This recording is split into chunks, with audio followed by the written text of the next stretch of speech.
So I'm going to bring you from what it was to where it is now. Let's start off with number one. Why Youngstown? That's a good question. A lot of people ask me that. I'm reminded one day when I walked in my apartment, this guy came, you probably heard the story, he came towards me like this, and I backed up. And I'm not going to tell you what I did, but I backed up. So he looked at me and said, let's pray. Anybody want to pray with me? We're going to pray. And he said, you're going to need prayer. You're the superintendent of Youngstown City School. That's a true story. So I got ready to walk away. Then he asked me, say, what is your name? And I told him, Dr. Hathorn, superintendent of Youngstown School. So we did pray, and I told him, don't pray for me, pray for the kids. Now, Youngstown's a unique situation. Now, one reason I chose to apply for this position, I remember back 15 or 20 years ago while working in Akron, the senior staff of the central office came to Akron. We were doing some good things here because I think back then you was in continuous improvement. And for some reason, things went bad. Youngstown is an urban setting. I've been in the urban school system for 20-some years. I wanted to continue to stay in the urban setting because I think that's where my heart is and I have the skills in working in an urban setting. It's very unique because you look at an urban setting, you face with so many challenges. Low-income families. People have low expectations for our students. Students have low expectations for themselves. You have a high teacher turnover rate. In an urban school system, the superintendent doesn't last long. They get burnt out.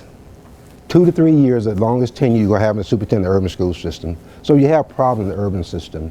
Now, on September the 3rd, the board made me an offer, September 3rd, 2010. The board made me an offer as superintendent of school, September 3rd. I started to work on October the 4th. That's my first day at work. But you couldn't have two superintendents because the state would not let you have 2 superintendents.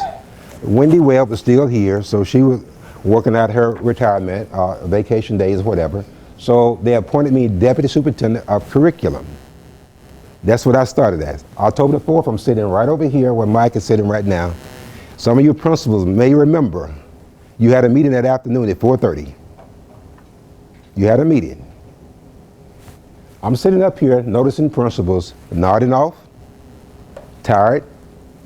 I figure right then, this is the wrong time to have a meeting. These principals have been in the building for 6 or 7 hours. We're going to bring them down here and keep them from 4:30 to 7:30. That's not fair to the principals. You already been in the building doing your job. So the first thing I did, I had to create a sense of urgency. We need to know that instruction, student achievement is first. So we changed the time of principals meeting from 4:30 in the afternoon during the course of the school day. Now, one of the principals told me, when I asked the question, I said, why do you meet after school? They said, we cannot leave our building because something may happen. My comment was, I need to get some more principals. If you can't set good enough expectation to walk out that building for 2 hours, I got the wrong person in that job. Because you got to set the expectation to get everything done. Now, one thing we did in October, after we had that OAA test, fall test, we started looking at data. We started looking at the deficiency that the students had. We started doing PD for that. And we worked very, very hard at that. January the 1st, I took over as the superintendent. To this day, I've been here 1 year, 10 months, 8 dog years. That's 8 years for a dog. Now, the state of the school, back in January 11 when I took over. Now listen to this part here. You were labeled as the worst school district in the state of Ohio. Out of 600 some school districts, Youngstown was labeled as the worst.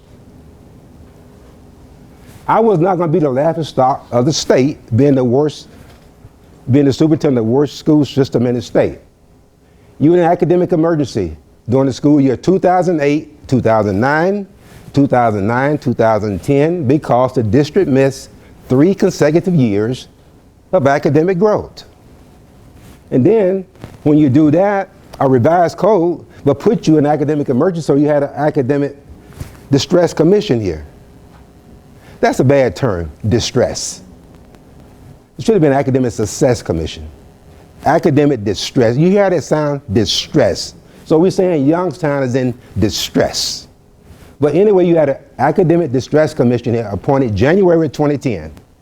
Now, they put a price tag on a recovery plan for $10 million. You fix this mess and it's going to cost you $10 million.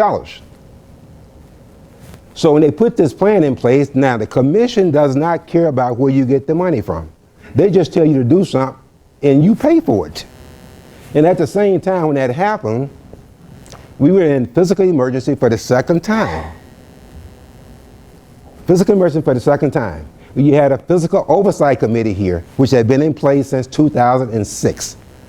Also, you had a state operational audit going on to find out what procedures you were using, the guidelines, your policy, looking at how you're spending your money. You had 2 contract negotiations going on.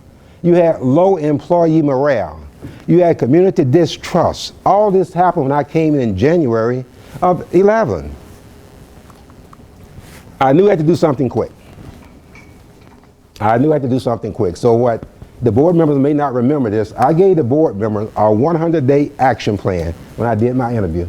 I gave them a plan, what I had planned to do. Let me tell you what I planned to do and what I did. I planned to meet with everybody I can. I did not turn down a meeting with anybody. The first person I met with was Jay Williams, the mayor of the city at the time. I told Jay, I said, Jay, you see these signs up around the city talking about one of the top cities in the country start a business. I said, Jay, it's not going to happen until we fix the school system. Nobody wants to come here and start a school system being an academic emergency. If they do, they're going to send the parents are going to send the kids somewhere else. We have to fix that, so Jay, you have to help me. I went to Chamber of Commerce. I met with Tom Humphrey. I went to churches. I met with faith-based groups. I met with Jan Strawfeld. I met with Mike Garvey. I met with the university, Dr. Anderson. That was all part of our 100-day plan. Now, what I found out during that plan, they had a lot of negative things to say about the school system, about the principals, about the teachers, about the community as a whole.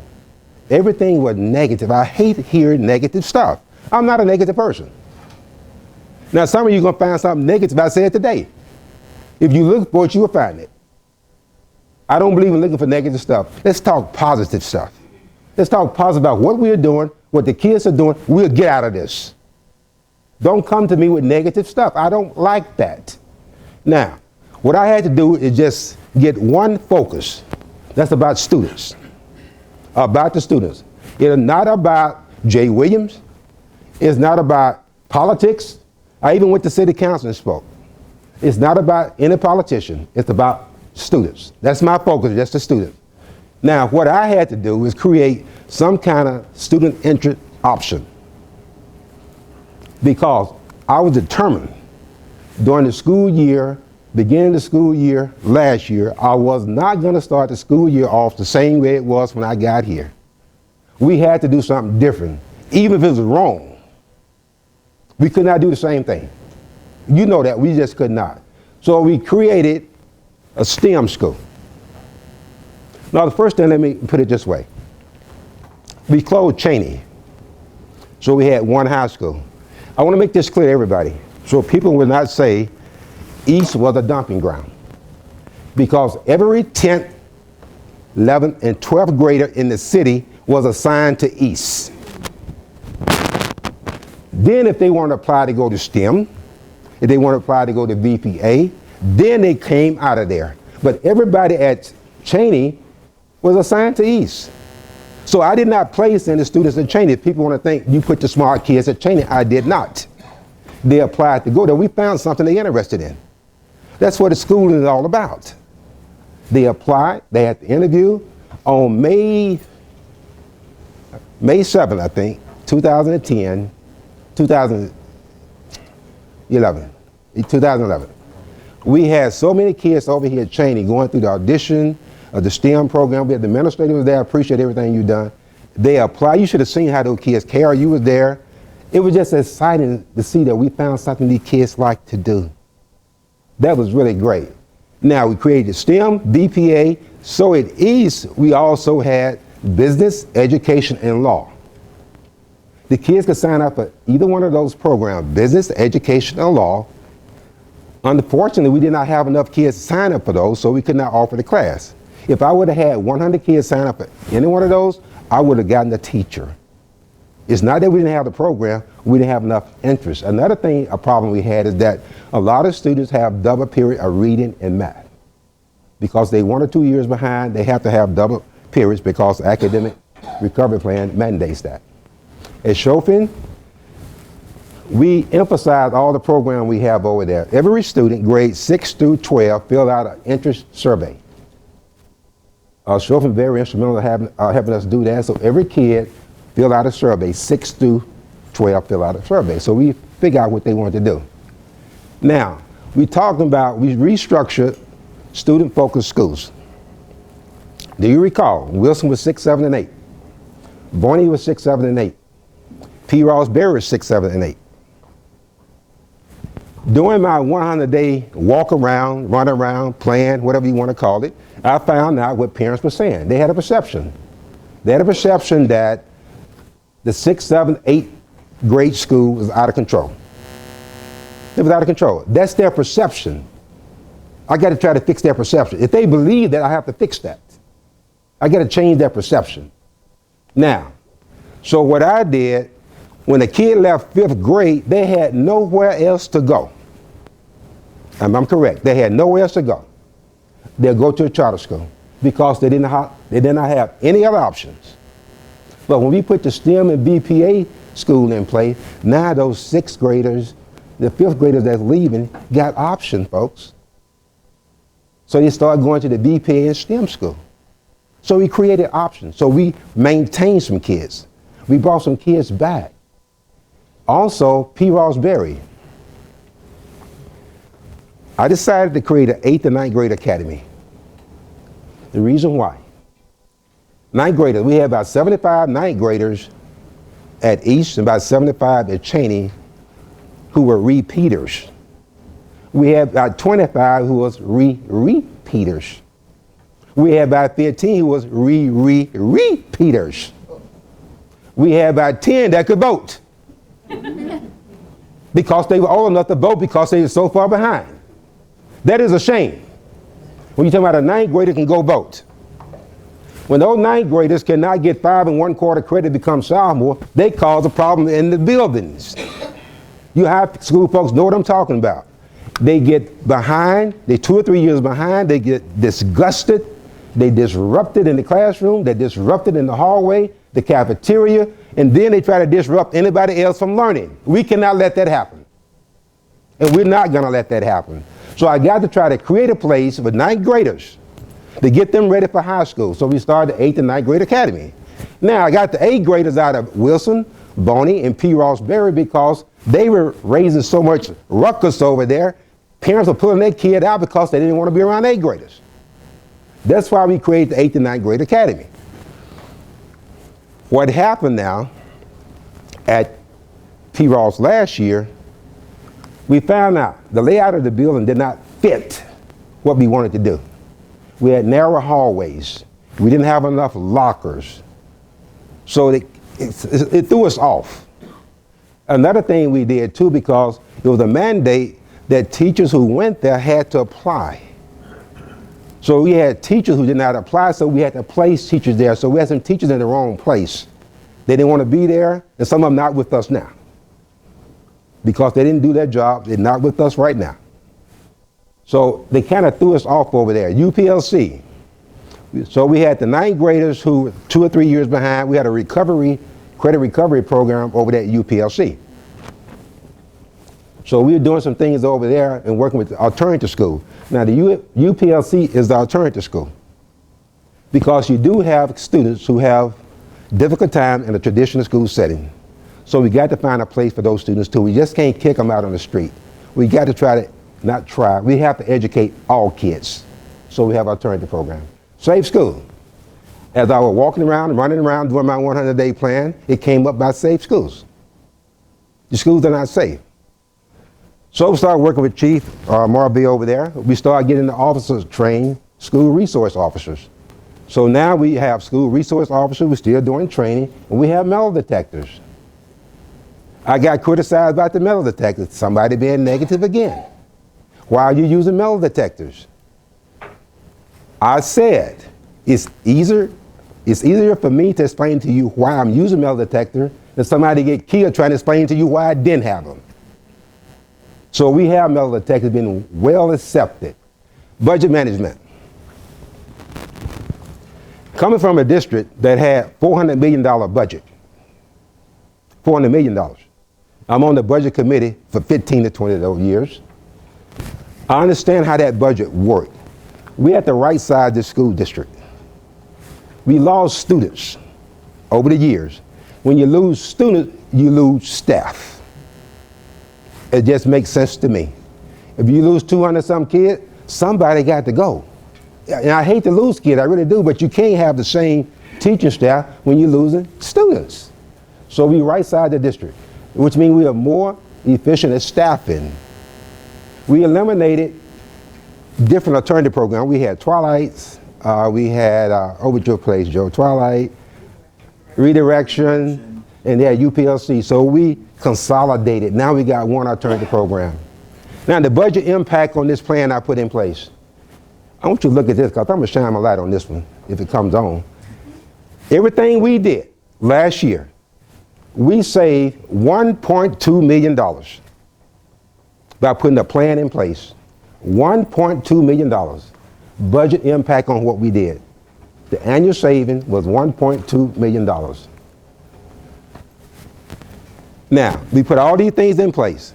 So we don't want to be jumping all around doing different things. So we picked 5 objectives that maintain our focus on students. Number 1, student achievement. Number 2, training and accountability. Number 3, the use of data. Number 4, active community engagement. Number 5, financial stability. Let's talk about student achievement, objective 1. Academic status. We was in academic emergency 2008, 2009. Again in 2009, 2010. My first full year, we moved up 1 notch. We went to academic watch. We got 2 indicators. We got attendance and we got 11th grade writing. We was up 1. In math, because of the thing we did back in October, November, and that year, our math scores went up in 5 of the 8 grades. 5 of the 8 grades that went up. In reading, test score went up 7 out of 8 grades. People talking about progress. We talking about progress here. Value added. We met value added last year because we had 1 year's growth in 1 year. That's what got us into academic watch, which means a 3rd grader this year grew some the 4th grade. Am I right, principals? That's the test. Okay. We grew. We had growth. The performance index went up 1.3%. The attendance went up 1.3. Graduation rate went up 9.8%. Ask the question. Now, what is driving this? What is driving this student achievement, academic achievement? It's a sense of urgency. That's what's driving it. It's a sense of urgency. Let me tell you how I did this. Since it was such a sense of urgency for me, I got criticized again when we put this plan in place. Because I was criticized because I didn't go talk to the people on the west side, I didn't go talk to the people on the south side, the north side, or east side. I had a sense of urgency. If I would have had all those community meetings, we'd still be meeting. I really believe that. If I would have waited to go to the north side, south side, east side, we wouldn't have had a plan in place. So I had to do something quick. The board holding me accountable. So if it doesn't work, they evaluate me on that. But I had to put something in place quick because each side had their own personal agenda. I believe that. But I got one focus, and what is that? Students. Now, training district-wide. This is a big piece. If you don't train employees to do what's expected, you're not going to make progress. If you got willing workers and you train them, all I want is willing workers. If people are willing to work, we could train you, we would get out of this. Number 3, the use of data. I always say, in God we trust. Everybody else must have data. You got to have that data before you start doing something. The use of data. Data will tell you how to reteach, what to teach, where the kid is, what we do next, and everything. We have data. We're data driven. We teach and reteach to make sure that we are learning. The deputy superintendent, let me tell you what happened here. My focus when I moved here, student, still is. It was taking, I was trying to do what Belle, God thank you Belle. Belle was trying to do all this by herself. And I was trying to help her. But I was letting a lot of stuff go, so we hired Doug Hitchcock as the deputy superintendent academic. I have lost weight, Doug has gained weight. And that's what happened. Stress, people deal with stress different ways. I mean, really, I lost weight, Doug gained weight. That's how you deal with, people deal with stress different ways. More accountability, high expectations for all employees. More accountability. Now, I'm like this here. If something goes wrong, I'm not going to ask the question, how did that happen? I ask myself, how did I let that happen? How did I let that happen? Because I am in charge. I'm responsible for anything that goes wrong here. So it's my fault if something went wrong. I ask myself, how did I let that happen? Not how Doug let it happen, not how Kim or Rachel, how did I let that happen? Because it comes back on me. Teamwork. You know, I was an ex-football player, ex-coach. You cannot beat teamwork. During the Nation at Risk report back in 1983, it came out. There's some good news and bad news about education. Good news about education is that it's a team sport. The bad news, everybody not on the same team. So you got to get people on the right team. Now you look around here, these are administrators. I got to put the right people on the team to move this school. And I think I have the right team together. Because these folks here work very hard, and I appreciate everything you do. You need to hear that. I appreciate what you do. How are we creating high quality teaching, strong building leadership and accountability? Ed Focus. Ed Focus was one of the consulting firms we used the first year I got here. They did some kind of academic audit, curriculum audit. They did a curriculum audit. Ed Focus can do a lot of things. But what they're doing now, they're doing professional development with our principals to improve their leadership skills. I'm a strong believer as an ex-principal, if you don't improve your principals, you're not going to improve your schools. That's a given. You're not going to see a good principal at a bad school. You're not going to see a bad principal at a good school. It doesn't work that way. He's a good principal. Okay, you say so, fine, it's good, it's good. Is that what you say? But you got to train the principals. You have to train them on how to be instructional leaders, not managers. We don't need any more managers to make sure the lights on, the floors are clean, the bathrooms are clean, the books are in place. That's a manager. I need instructional leaders to be able to work with those teachers, identify good instruction, give good feedback, document what you see. And we'll have focused training now, and it's tailored for teachers and all employees. Starting tomorrow, we're going to have a big rollout. The curriculum department and the principal. We have a rollout tomorrow of our units. So we're going to have all the teachers ready to go over the units. How are we going to break this out? I learned a long time ago. You try to keep your enemies close to you. So I started a superintendent think tank. Okay? That think tank has about 25 members on it. And about 20 of those are union members. Because I need to hear what they're saying. They need to have some input on what I'm doing. I need to get some feedback. Now, one thing this group did, they came up with some great ideas. Some of you principals probably remember this. When we did the OAA back in the spring. They came up with the idea, why not, let's make sure we don't have any kind of activities going on during the testing day. No basketball bouncing, no music playing, small groups. The think tank thought about that, and we did it. And it worked very well, in my opinion. Job placement, interviews, and assignment. Seniority. Those days are gone here in Youngstown. No longer will you come to me and say, I got 25 years, I want this job. We want to put the best person in that position. If I'm gonna have a football team, I got 11 people in the hole. I want the best 11 folks in the hole at that time. Not because I want the biggest or the slowest or the fastest. I want the best person. So now, I think, Karen, we do a lot of interviewing. We do a lot of signing. We assign teachers. We interview teachers. Performance accountability.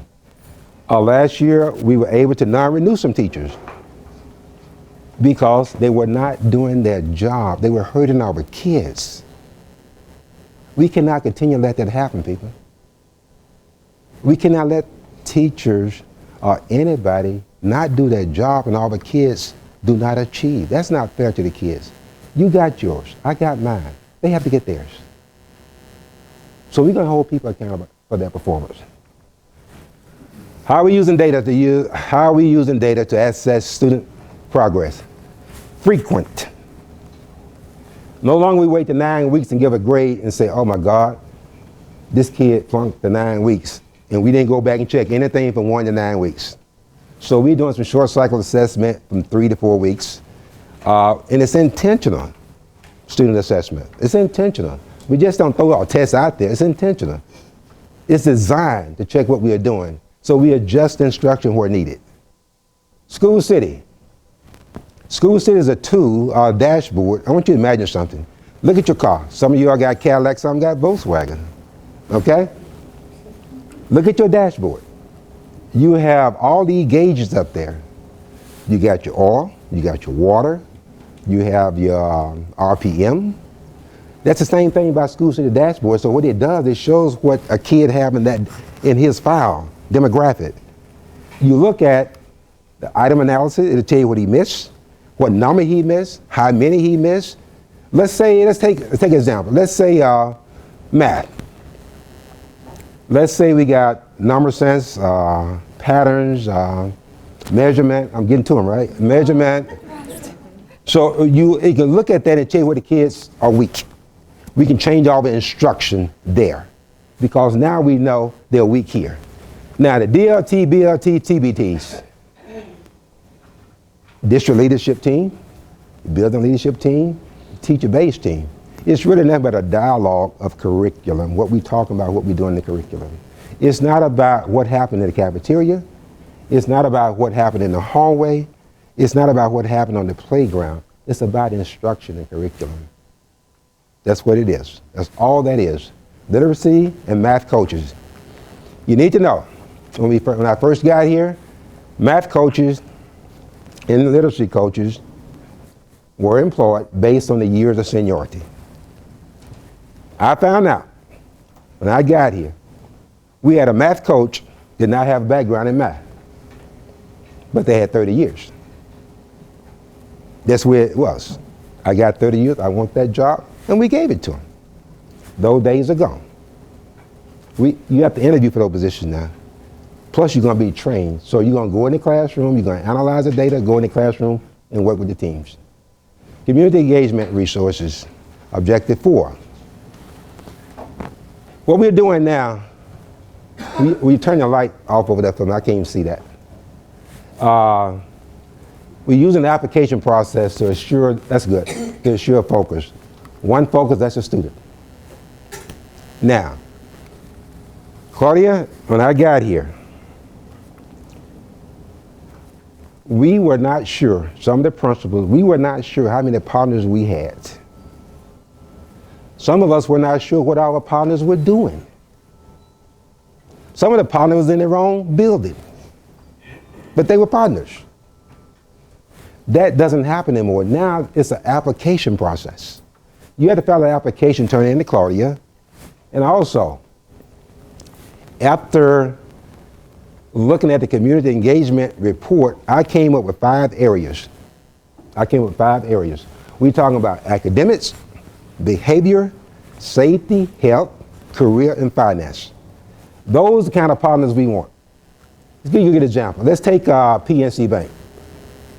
If PNC Bank wants to be our partner, they cannot help us academically, behavior-wise, safety. They got money. That's a partner, buddy. That's a partner. You don't say partner, that's a partner. They could be our partner. Is that correct? They might not be able to come to school, after school, to tutor. They might not go over to BPA, help them sing and dance, or go to STEM or wherever, but I can give you $20,000. We'll take it, partner. It's just that simple. That's what we're looking for. Now, the wing funded a partnership survey, and about 300 some applications, about 300 something came back. So what we're going to do, we're going to go through those 300, and we're going to identify those 5 areas where they can help us. And that's how we're going to develop our partnership. The Business Advisory Committee. I started this a couple years ago, last year. It's the private sector resources. We're looking for interns for our students. We had interns this year, ATT. Yeah, because we had a partnership with them. AT job shadowing, job for our kids in the summer, financial, in-kind, and making contact. It really is a brainstorm, right? It's a venue to share and discuss ideas from external stakeholders. We got parent involvement. You look here, we got Parent Patrol. Linda does a great job at that. We have parents meeting once a month. We have an annual conference, and about 300 or 400 people there or more. We have national speakers coming in, international speakers coming in. And also, we have a parent-student contract and new programs. Now, this program at Cheney, UPLC, STEM and VPA, those parents had to sign a contract. 3 things they had to do: attendance, academic behavior. This year we removed, I think, about 11 kids from over there because they didn't live up to their contract. They signed a contract, you didn't live up to it, I love you, I'm sorry, you have to go. You go back to your home school. So we stuck to that. The Hardwood Wing Community Forum. I'm really honored the community believes, trusts, and support me, and understand that change is going to take time. It's going to take time, people. We are making small steps. They understand it takes time. We're going to get there. Our community says it's proud of YEC, REC, VPA, STEM, and the new building we have. So am I. I'm proud of everything we're doing here. Now, the action areas that came out of that report, which I'm going to address at the next commission meeting: see kids differently. Tell a different story about our kids. Kids need more adults in their lives. Set new standards for teachers. Reset community school relationship and make that school a welcome place when no parents come up there. Leverage more partnership in school business with the faith group. I want to thank the Wing Foundation, Hardwood Action and Community for their participation and really a great enlightening report. Now, we have partnership all over the district, but we have some big money folks that really gave us some money. The Wren Foundation. I was able to write a grant to get $30,000 for up-to-date metal detectors. So we got that. Mike Garvey, I met Mike Garvey during my 100-day runaround. Mike was very instrumental in us getting computer-aided drafting software at the STEM program worth $900,000. We have a partnership with the STEM ATT for $20,000. Jan Stropfeld, I met her during my 100-day runaround. She promised me that she would help me. Look what they did, $3 million. I'm going to talk about that a little bit more. Also, community recognition. I was chosen as the top 10 newsmaker of 2011, selected by the Vindicator. Also, one of the most intriguing people in Youngstown, one of the most fired by the Business Journal. And I was awarded outstanding support of STEM education from Youngstown STEM College for creating STEM school at Cheney. And it's good to be honest sometimes. You get tired of getting beat up all the time. You know, you like to have a slap on the back every now and then. Now, objective 5, financial stability. This is the big piece. I made a promise to the board when I got here. I have not, since I've been here, I have not increased general fund by 1 cent. Let me say that again. I have not increased general fund by 1 cent since I've been in this position. Let me show you what I've done.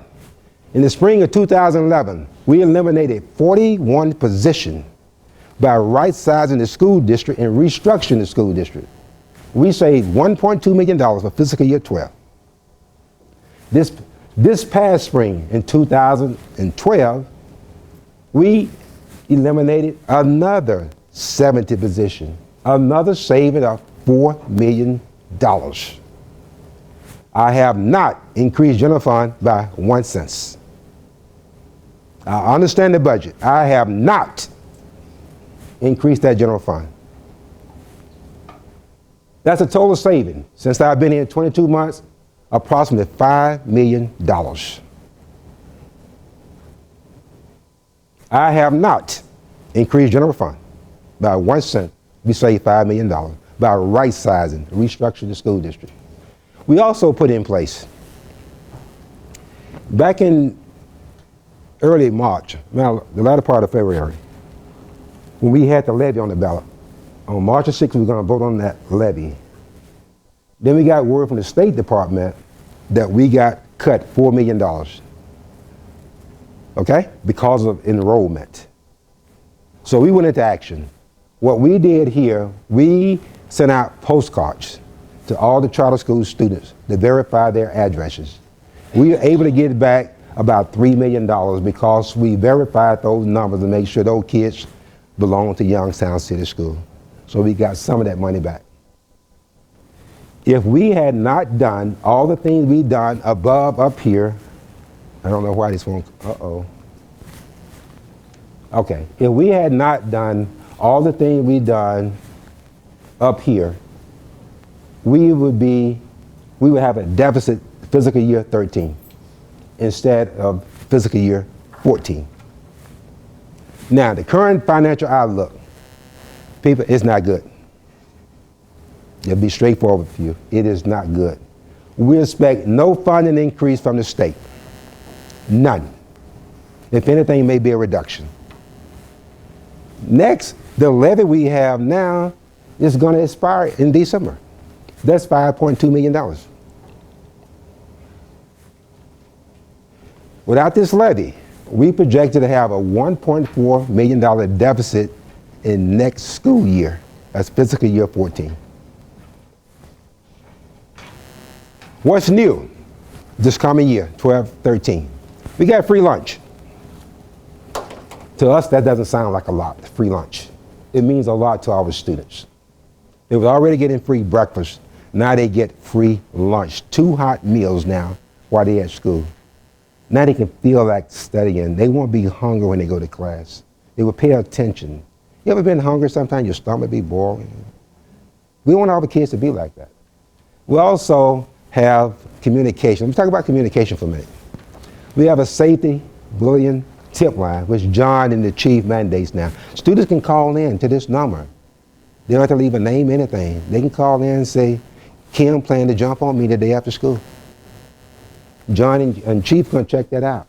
We have a monthly publication, In the Know. I'll tell the principal, thank you all so much for sending stuff to Darlene. Darlene, thank you for sending it. We have an In the Know monthly publication of news and upcoming events that goes out every month. We also jump to the 21st century. We have Facebook. How many of you knew we had Facebook? How many of you been on it? Thank you. We have Facebook now on our website. We have Twitter, which give us outreach to national media and organizations. Let me tell you what happened. We started this new program over to Sharpen, aquaponic. I get these words mixed up, tweet it. But we tweeted that we have an aquaponic program at Sharpen. It made national news because we put it on our Twitter. It was tweeted. So now everybody know we got aquaponics. Okay? But that's the kind of stuff. We are updating our website too. Jeannie and Karen are updating the website. We're transparency and communication. It's no secret, folks. We tell you it is what it is. We don't have to hide anything from you. I have an open door policy. I have an open door policy with the media and community and the staff. Now, I can say this, Denise is here. Denise can call the office now, she get a response right back. She don't have to wait 2 days, 3 days, or a week. Because we have a relationship with the community, with the media now. Nothing's a secret. And the open door policy, anytime a parent walks in my office, I will see them. You don't need an appointment, but I'd like you to make one, but if you don't, I'm not gonna say, I'm sorry, you gotta come back tomorrow. That's not fair to that parent. The parent may have taken off that day themselves. Or may have run down here on lunch break to see me, then I'd be real mean, well, you didn't have an appointment, you come back tomorrow. You treat people the way you want to be treated. Just think about if you take off somewhere and go down and see somebody, they say, you got to come back tomorrow. You have a terrible situation going on, so we don't do that. Center Voice. When I got here, we had an automated calling system. I think we had it boxed up upstairs or whatever. We were not using it. Now we use that. We have an automated calling system. We can contact parents about things, upcoming events, what's going on in the school system. Speed engagement, community-wide. You probably haven't heard me tell this story. I was at Red Lobster one night eating. I got through eating, I stood up and said, thank y'all for inviting me. Because I had spoken so many banquets. I thought I was at another banquet. Thank y'all for inviting me. Sit down, nobody talking to you. So because I was so busy when I first got here, I was going every day because I believe you had to get that community back involved. Partnerships. What else did you do in 2013? We got the community initiative reduced ballot, starting a pilot program with the city at Taft and Wilson. It'll be open for recreation, basketball, and life skill. I've spoken with Dr. Abraham about chairing the STEM committee that we're going to put in place. I talked to Dr. Deploy, going to put in place. And when I start a PAC, I got a BAC, so I'm going to start a PAC, which is the Parents Advisory Committee. Linda Hoey set up a meeting yesterday. I met with about 4 or 5 parents. So we're going to set up a Parents Advisory Committee, get the parents back involved with the school system. They would meet with the superintendent. Also, I told Linda yesterday, every new student that enrolled in Youngstown City School, I want to make an appointment with those parents to come down here and meet with me. I want to welcome them to the schools. I want to do that as a superintendent. Now, student programs in school. We got a new program this coming year, 2013. Aquaponics. Tell you a little bit about that, what I know about it. All I know, we're going to have fish and fries. Joe is going to raise fish over here in Chopin. He's going to raise vegetables. Right. So I got to see how that works, but that is a new program. We'll be making a big deal out of that pretty soon. We got welding now. We got video production. We got Vince and Allie here. We'll be doing that. And anytime you have a plan in place, you have to go back and evaluate it and look at it. The revitalization plan I put together, it's going to have a little revision to it this year. As I said before, the 8th and 9th graders were gathered last year, right? They were at P. Ross Berry. We moved the 9th graders to East this year. We're going to do something different. This has been research-based, which it works. The teachers at the 9th grade academy will stay with those kids for 2 years. They teach them 9th grade year, teach them 10th grade year.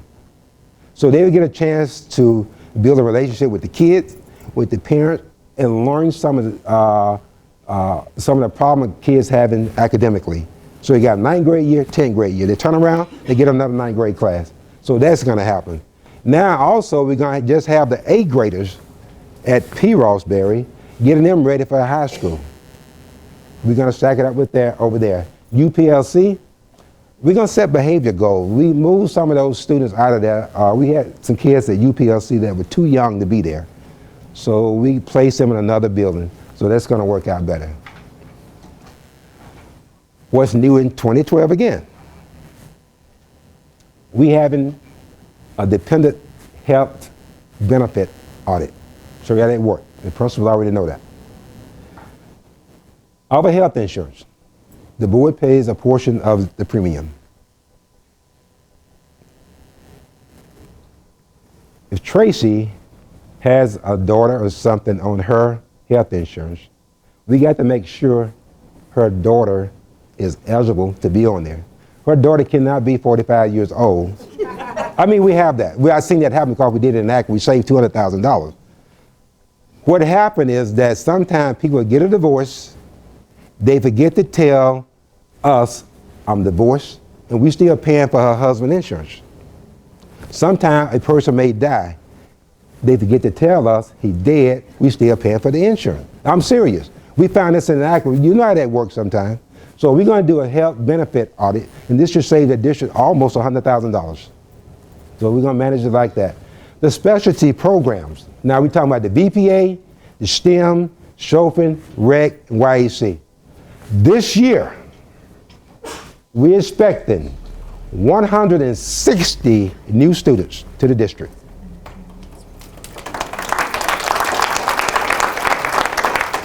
This year, we're expecting 160 new students that were not here last year.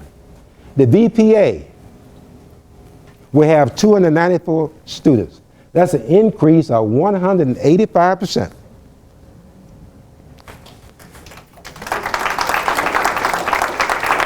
They get 28 new students from the outside. Now, what did they do over there last year? They had 9 performers. I recommend everybody go see those kids over there. They had 6 guest artists. They had a field trip, and they published a book. We did all that in 1 year. The STEM program, going to have 200 students. That's a 25% increase. 14 students from the outside. What they did in STEM this year, they competed locally with 2 students going to the regional and 3 students going to the state.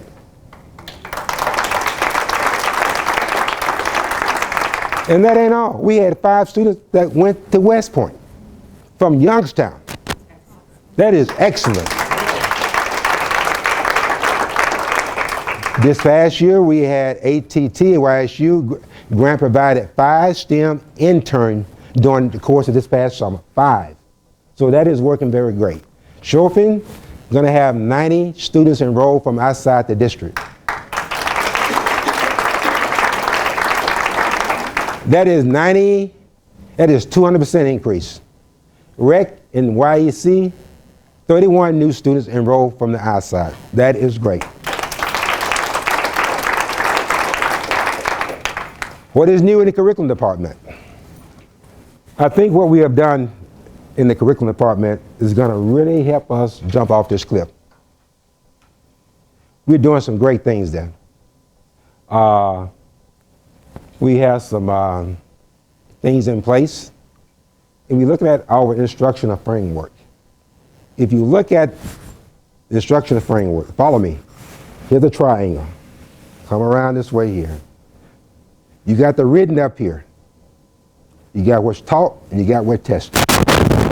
Those 3 do not match. You're not going to make it. The written, what's written, the core standards, that's what's written. The tested, the taught, what's happening in the classroom, and the tested, the OAA, all those have to match. If we don't, we're not going to make progress. Another thing we did too this year, which this position going to pay for itself, you watch and see, we have an enrollment certification specialist. With us having at least 23 to 2,400 2,400 students going to community school, we need somebody to check those records. We might be sending money out that we should not be sending out. We got to check that. We got to verify that. So we employed an enrollment certification specialist, and that's going to work fine. Now, as I told you before, one of our biggest contributors is the Youngstown Foundation, Y-Star program. It was announced a couple of weeks ago. The Y-Star's Youngstown Foundation Scholarship Program, starting with this 9th grade class, which will be the graduating class of 2016.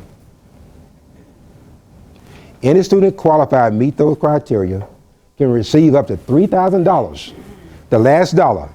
In other words, mean that you apply for grants, loans. So if you come up $2,000 short, we'll give you $2,000 to go to school. Started with the 9th grade class this year, the graduating class of 2016. They'll be able to go to YSU and Eastern Gateway. So anybody knows some students that need to get back in Youngstown City School now. They didn't say anywhere else but Youngstown City School. We have money for them to go to school. If they stay 4 years with us, they get $3,000. If they stay 3 years, they get $2,000. If they stay 2 years, they get $1,000. That is a great program. Just think about it. If I would have had that, I wouldn't have played football. Because now you got money to go to school. We got to encourage these students. We're going to have some academic advisors in Cheney and East to make sure these 9th graders stay on the right track so they'll be able to get this money. Now the kids want something they can see. It's something at the end of the tunnel for me. Some of these students probably think, there's no way I can go to school. They can't. We're going to get there. Okay? Achievement highlights. As I said before, I got one focus. That's the student. That is the students. Higher expectation. My thing is that I expect you to do your job. I expect me to do my job. And everything's going to lead to student achievement. We increase accountability. Everybody knows what they have to do. What get expected get done. So we have to do that. More choices for and more programs for students and families. We're making steady progress. We're making steady gain in what we're doing. We got better and more use of data to ensure that we're making progress. We're improving communication internally and externally. Budget management. We focus on cost saving and efficiency. Community engagement is active and focused partnership. My last slide. I want you to pay close attention to what I have to say. I believe that Youngstown City School will succeed. That's my belief. I have to believe that because I do believe that. We're working hard with one single-minded focus. That's the student. Student success drives every decision, everything we do. Every program we offer, it's all about student success. This is not about me. It's not about us. It's not about you. It's not about who's in charge. It's not about who gets the credit. It's not about our personal or political agendas. It's not. It's about kids. It's all about these students. Real student success comes when we all pull together in the same direction. Thank you so much. Appreciate it.